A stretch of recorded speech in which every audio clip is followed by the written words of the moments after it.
Bien. Servitude de passage et de tréfonds, servitude de RDF, j'en ai sauté une. La 25, Monique. La 25 est retirée. À la demande de RDF. Oui. Hein, voilà. On reviendra sûrement cette année. Quand ils auront choisi un autre lieu. Voilà. Donc elle est retirée. La 26. Donc la 26, il s'agit d'autoriser une servitude de passage et de tréfonds dans la parcelle 212, qui donc permettre à la famille Bastard de passer ses réseaux et construire dans la parcelle qui est derrière. Donc c'était suite à une question qui avait posé difficulté, polémique sur la question d'achat, pas achat, vente, pas vente. On se contente de proposer donc une servitude de passage et de tréfonds. Bien entendu, étant concerné directement, Robert Bastard ne participera pas au vote. Je mets aux voix qui est pour, qui est contre, qui s'abstient, 2 abstentions. Autrement dit, parce qu'il est élu, il n'a pas le droit d'avoir une servitude. Bien, la 27. Non, c'est pas ça du tout. Non, je sais pas, moi. C'est juste que la dernière fois, vous avez mis au vote une délibération que vous avez supprimée alors qu'on avait fait une demande par écrit, sans nous l'expliquer. Il y avait, soi-disant, pas de lien avec la demande qu'on avait fait par courrier. Je l'avais pas eu. Oh oui, bref. Oui, bref. Et ce soir, vous remettez au vote une délibération qui est tournée d'une autre manière, avec oui, un masque parce qu'il sur faut le bien visage. résoudre son problème, Ah, oui. effectivement, Et comme ça peut arriver à n'importe quel... pourquoi ne pas avoir fait ça directement la commune. première fois, alors, dans ce cas-là? Parce que tout ce... Bon, oui, vous avez raison, on va pas... Il vaut mieux ne pas répondre. Allez, votez contre, vous avez raison. On s'abstient. Vous êtes abstenu. Alors, donc ça a été noté. La 27. Donc c'est le bilan annuel des acquisitions et des cessions immobilières sur la commune. C'est une obligation de faire ce bilan annuel, et d'ailleurs je crois à la saison du compte administratif maintenant. Donc ce bilan, c'est en fait la liste des objets de cession ou acquisition sur lesquels on a délibéré pendant l'année 2013. C'est une récapitulation. Voilà. Ça ne veut pas dire que c'est tout ce qu'on a acheté ou cédé. Et j'en veux pour exemple le dernier point qui est les acquisitions qui ont été votées pour les civils. Les civils, en fait, on ne verra jamais, a priori, puisque nous sommes donc travaillons avec la SPLA, nous ne verrons jamais la sortie, le décaissement des sommes qui sont indiquées. Mais c'était prévu et ça a été décidé sur l'année 2013. Bien. Oui, c'est une délibération annuelle. Les autres sont très petites. Je mets aux voix qui est... Oui, pardon. Monsieur Almaro, Monsieur Fusone.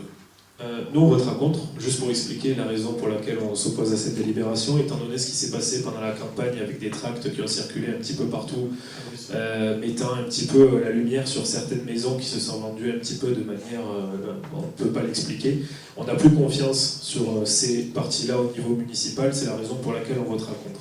Vous avez raison. Je vous rappelle que ces tracts étaient de nature anonyme et que j'ai répondu une fois pour toutes à ces allégations par rapport aux délibérations qui avaient été prises et qui avaient d'ailleurs été votées.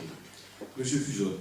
Alors nous aussi nous voterons contre parce qu'en fait on est assez surpris de ne pas voir cette maison, une maison de 4 pièces, 80 mètres carrés, d'une valeur de 368 000 euros que vous avez vendue il y a 2 ans à 230 000 euros. À un de vos proches, donc ça fait une belle plus-value de 130 000 euros. Ça fait partie des tracts anonymes que j'ai évoqués, ça a été l'objet d'une délibération, continuez votre discours, mais bien évidemment je n'y répondrai pas. Oui, d'accord, certes, mais bon, en tout cas, la personne a fait Il faut quand même faire remarquer que c'est le bilan 2013, et donc, comme vous venez de le dire, ce n'est plus... Oui, mais en fait, pas dans le bilan 2013. Non, mais allez, faire un droit de préemption. Continuez. Non, mais il faudrait faire un droit de préemption, parce que la maison, elle prend 67 000 euros par an, ça vaut le coup.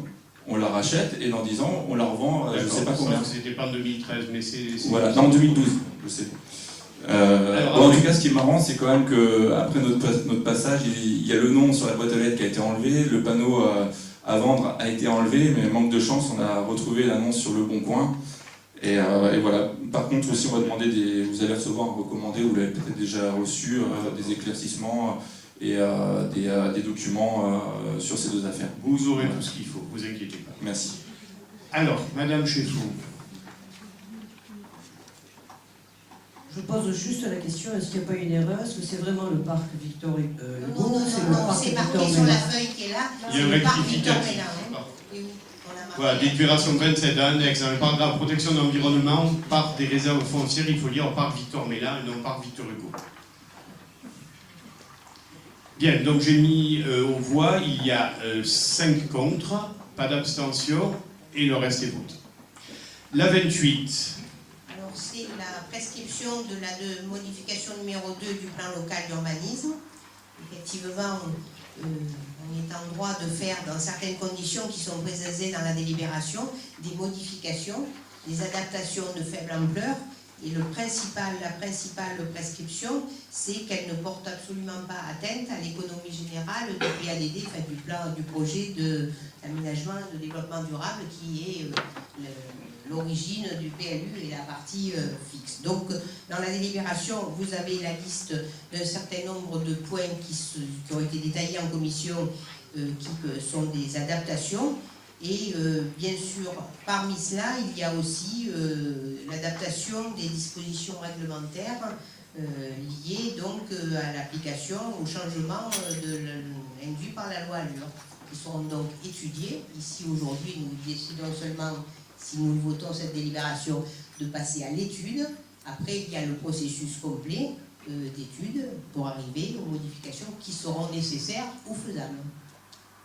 Donc à ce moment-là, on reviendra après enquête devant le conseil municipal. Question, remarque? Oui, Madame Cheffaut. J'avais juste une question, monsieur le maire, c'est concernant le quartier, en fin de compte, du Mérançon. Vous pouvez nous préciser les vraies raisons qui vous poussent à bloquer toute construction sur cette parcelle? C'est les espaces boisés classés que l'on met dans la partie du sud de la Condamine, c'est ça? Oui. Voilà. Tout à fait. Nous l'avons expliqué en commission aussi. Mais Oui, voilà. je peux l'en prendre facilement, oui. Non, je peux vous dire reprendre la parole. Lors de la commission, si vous voulez, donc on a pu prendre connaissance des plans. Hein, donc, et on s'aperçoit que, si vous voulez, il y a déjà une bande verte qui appartient à la commune. Donc, en l'occurrence, sur cette parcelle, on s'aperçoit qu'on bloque toute la parcelle. Alors, moi, je pense qu'on pourrait, dans la continuité de la parcelle qui appartient à la commune, bloquer uniquement cette partie-là, et non pas la totalité. Oui, je comprends. Le chemin de la Condamine, que je connais bien pour y habiter, est un chemin qui est déjà saturé. Si on densifie à cet endroit-là, sachant qu'on ne pourra pas faire un maillage, ça on l'a étudié sur un plan technique, c'est-à-dire que si on veut prolonger le chemin de la Condamine et le faire sortir sur l'actuelle nationale 368, c'est juste impossible d'un côté et impossible de l'autre parce qu'on sort sur du privé, en l'occurrence le lotissement de la Canée. Donc effectivement, mais, la remarque que vous faites sur cette zone, on peut l'étendre sur le reste. La philosophie générale, c'est de bloquer, de ne pas permettre une densification trop forte des zones constructibles sur la commune, et ce, d'autant que la loi ALUR, qui pour moi est une véritable catastrophe, comme vous le savez, a supprimé les COS. Voilà. Donc la réponse, elle est extrêmement claire, c'est en effet, pour éviter la densification. Il faut donc modifier la délibération, puisque vous marquez dessus la nécessité de préserver les fils verts. Donc je crois qu'il faut revenir à la réalité et modifier la délibération. Non, je ne modifierai pas la délibération parce qu'on ne peut pas prendre une délibération qui s'oppose dans la généralité à un texte de loi. Tout le monde pense que la loi ALUR a été mal pensée, y compris le gouvernement actuel, puisque le Premier ministre a dit qu'il devait l'amender. Pas plus tard que ce matin, nous avions une réunion concernant la zone des Pinchinades, où on précisait justement que sur des terrains de 4 hectares, comme le terrain qu'on envisageait ce matin, il n'était pas opportun de laisser partir une densification urbaine de par la suppression du COS. Sauf que la loi, c'est la loi, et qu'on est bien obligé parfois d'utiliser certains moyens pour ne pas permettre de passer, par exemple, la commune à 80 000 habitants. Parce qu'aujourd'hui, je rappelle que sur une commune comme la nôtre, 50% de l'espace est en espace naturel, tout confondu. Zone agricole, espace boisé classé, zone inconstructible. Aujourd'hui, c'est d'ailleurs la grande crainte que j'ai pour demain, nous avons encore la maîtrise de l'urbanisation, nous n'aurons probablement plus dans quelques années. Voilà. D'autres questions, d'autres remarques sur cette première étape de modification? Bien, je mets aux voix qui est pour, qui est contre, 5 contre. Ah. Alors, 3 contre et 2 abstentions? Parfait. Alors, la 29. Donc, il s'agit de reprendre, de retirer une délibération à la suggestion du préfet. C'est celle que nous avons prise pour approuver le bilan de la concertation de la ZAC de Palière. Étant entendu que l'avis de l'autorité environnementale, qui était donc compétente pour la création de ZAC, n'avait pas été jointe à la concertation. Alors, c'est en fait ce qui est considéré comme une fragilité juridique, et si le préfet nous le suggère, eh bien, il vaut mieux le faire. Donc aujourd'hui, nous retirons cette bilan de concertation et nous reprenons la concertation là où elle doit continuer, c'est-à-dire donc pour la partie environnementale. Donc le dossier, bien sûr, sera mis à disposition du public, comme si on avait continué normalement, si on peut dire. Je veux seulement dire que ça ne cause aucun retard à l'étude en cours, que ça peut très bien se faire en parallèle. Par contre, on reviendra pour clore la concertation au mois venu. Question, remarque? Je mets aux voix qui est pour, qui est contre, 3 contre, qui ça? Vous êtes pour? Pardon. Tout le monde est pour donc. Pas d'abstention? Adopté. La 30. Alors la 30, il s'agit donc du bassin de rétention des eaux pluviales de Belle-Père à Mont-Cimetière. Ce bassin, son étude et son positionnement, je dirais, sont bien connus, sauf que, comme on n'a pas pu arriver à un accord pour acheter le terrain, eh bien, on va donc à une procédure de déclaration d'utilité publique. Et donc, la délibération, c'est la proposition donc, de lancement de cette DUP. Question, remarque, oui. Alors, monsieur le maire, je suis allé voir monsieur Mastro-Simone. J'ai eu un entretien avec lui. Je suis sidérée quand je lis la délibération et que je vois. Alors, je dis bien, le bassin de rétention est nécessaire. Mais c'est les conditions dans lesquelles, si vous voulez, ce dossier a été traité. En fin de compte, vous dites qu'en dépit de plusieurs tentatives d'acquisition à l'amiable, celui-ci a refusé de donner son accord à cette vente. Donc, en l'occurrence, M. Mastro-Simone n'a reçu qu'un courrier de la part de la mairie. Madame Rouki, à l'époque, a refusé de le recevoir. Moi, je reçois dans quelques jours. Il a justement fait une démarche pour vous recevoir, mais ce sera trop tard parce que vous aurez lancé la DUP. Ah, mais vous n'êtes pas au courant des procédures. Voilà. Une DUP n'empêche pas de continuer les négociations. Elle nous permet de nous armer un peu plus. Il faut vous renseigner. Je voudrais préciser. Peut-être, mais laissez-moi finir. Donc ce monsieur vous a envoyé un message, un courrier pour être reçu par vous-même, monsieur le maire. Aujourd'hui, il est toujours en attente. Je le reçois dans quelques jours. Voilà, en attente d'une réponse. Donc aucune négociation n'a été faite avec ces personnes-là. Et Ouais, aujourd'hui, on va les exproprier sans discuter, sans Voilà. négociation. Je ne vais pas rentrer dans C'est ce les que je- détails c'est ce sur que la je déplore, façon dont monsieur le le terrain maire. a été acquis à l'époque, mais pour parler marseillais, la commune s'était un peu fait couillonner. Voilà, comme ça vous savez tout. Alors avant d'alléguer certaines choses, renseignez-vous mieux et surtout, écoutez d'autres sons de cloche. Je recevrai ce monsieur avec l'arme de la DUP, ce qui n'obère pas la possibilité d'une négociation. C'est tout. Et il a reçu 3 courriers. Vous savez, dans ce genre de truc, on ne se rencontre pas dans les yeux et on se tape dans la main. C'est d'une autre époque. Hein, voilà. Alors, je vais recevoir M. Mastro-Simone, je vais lui dire que ce terrain est absolument nécessaire concernant les risques d'inondabilité de la partie basse du village, le Merlançon, le Romartin, etc. Si on peut négocier, on négociera. Si on ne peut pas, vous savez, nous, on est tenus par un certain nombre de contraintes qui sont tout simplement le prix des domaines, et puis on ira à la DUP, ça prendra un peu plus de temps, je suis patient. Voilà. Oui, M. Fuzon. On voulait savoir combien vous allez lui proposer du mètre carré et combien vous allez l'indemniser. Par définition, je ne vais pas vous parler de négociation au conseil municipal. Voilà. Pas question d'aborder un sujet comme ça en conseil municipal. Ce serait complètement stupide. Oui, mais abordez, faites ce que vous voulez, moi je Si, l'aborderai pas. monsieur le maire, il y a eu une proposition pour les 5226 m² de 16 000 € de fait par la mairie. Voilà. Et ça correspond, vous n'êtes pas obligé d'en faire part, et merci pour la mairie d'ouvrir publiquement ce genre de choses. C'est vraiment ce qu'on appelle la dictature de la transparence. Vous avez entendu parler du prix des domaines, Madame Cheffaut? Ben, c'est de ça qu'il s'agit. Pourquoi? Parce que ce terrain est inconstructible, et ce terrain a été acquis dans des conditions qui sont ce qu'elles sont. Bon, ben c'est comme ça. Ce terrain, on en a besoin, on le récupérera. Comprenez bien que je ne peux pas payer un terrain au prix d'un terrain constructible qu'il n'est pas.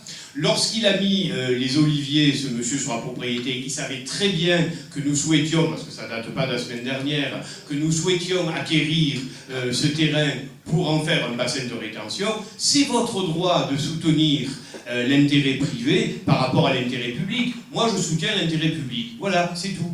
Monsieur le maire, ce que je déplore, c'est le manque de négociation. C'est la manière Mais dont non, ça a été mais mené. c'est pas vrai ce que vous dites. Il y a une négociation par courrier interposé. Vous savez pas de quoi vous parlez. Dans ce cas-là, si c'est pas vrai, vous nous transmettrez les courriers que vous leur avez envoyés. Je n'ai pas à vous transmettre. On verra si on peut vous les transmettre. Si la parliez loi de le permet. transparence, la Et la transparence, question. on le Mais voit. oui, mais attendez, il y a des documents transmissibles, d'autres qui ne le sont pas. Tous ceux qui sont transmissibles le seront, et ceux qui ne le sont pas, et les négociations qui peuvent se faire, ne le seront pas, un point c'est tout. Nous sommes tenus au prix des domaines, que cela vous plaise, pardon, que cela nous plaise ou pas, parce qu'il y a bien des moments où j'aimerais m'en passer. C'est comme ça. Voilà. D'autres questions? En plus, il a été reçu. Non, on est dans la mauvaise foi, mais ça vous arrange.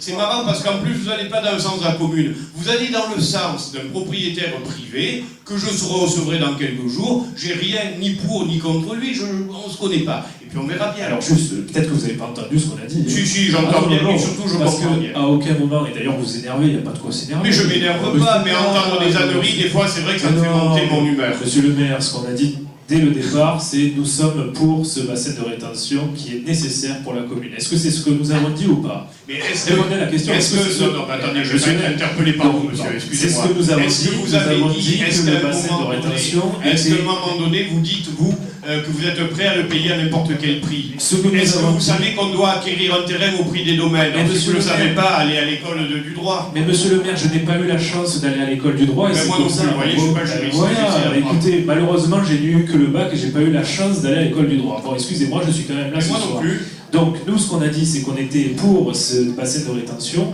mais qu'on ne comprenait pas les raisons pour lesquelles il n'y avait pas eu des négociations poussées. Ce soir, vous nous annoncez que les négociations étaient faites. Si vous voulez nous transmettre les documents, ben, du coup, nous, on constatera, il n'y a pas de problème, mais on n'a pris parti ni pour la municipalité. Ah non, non, non. Ben, attendez, j'ai pas fini de phrase. Ben, si, on a pris part pour la municipalité. dans ce cas. Mais non, mais écoutez ce que l'on dit. Allez, votez ce que vous voulez. Qui est pour? Qui est contre? Qui s'abstient? 5 abstentions. Ben, vous expliquerez ça aux gens du maire d'ensemble. La 31. Il s'agit de désigner les représentants de la commune à l'Assemblée Générale de l'OPA, enfin de l'Agence urbaine du Pays d'Aix. Donc, titulaire monsieur le maire, suppléante moi-même. Très bien. Question, remarque? Qui est pour? Qui est contre? 5 contre. Qui s'abstient? Adopté. La 32. La 32 et la 33 en fait sont liées puisqu'il s'agit de travail du dimanche. Donc Coca-Cola souhaite que des hôtesses, c'est d'abord du travail du dimanche, du travail d'un dimanche, il faut dire, parce que c'est seulement pour le dimanche 6 juillet. Donc, dans le cadre de travaux avec SARL Sécuritas Accueil, qui est une entreprise qui est sise sur plan de campagne, Coca-Cola, par ailleurs, souhaite mettre aussi donc du personnel pour des travaux ce dimanche-là, le dimanche donc à une heure bien particulière. En plus, comme vous avez vu, c'est de 23h à 24h. Donc il s'agit d'autoriser Coca-Cola d'une part et la société Sécuritas Accueil de faire cela. Très bien. Alors pour la 32, qui est pour? Qui est contre? Qui s'abstient? Adopté. Pour la 33, même combat. Qui est pour? Qui est contre? Une voix contre. Qui s'abstient? Adopté.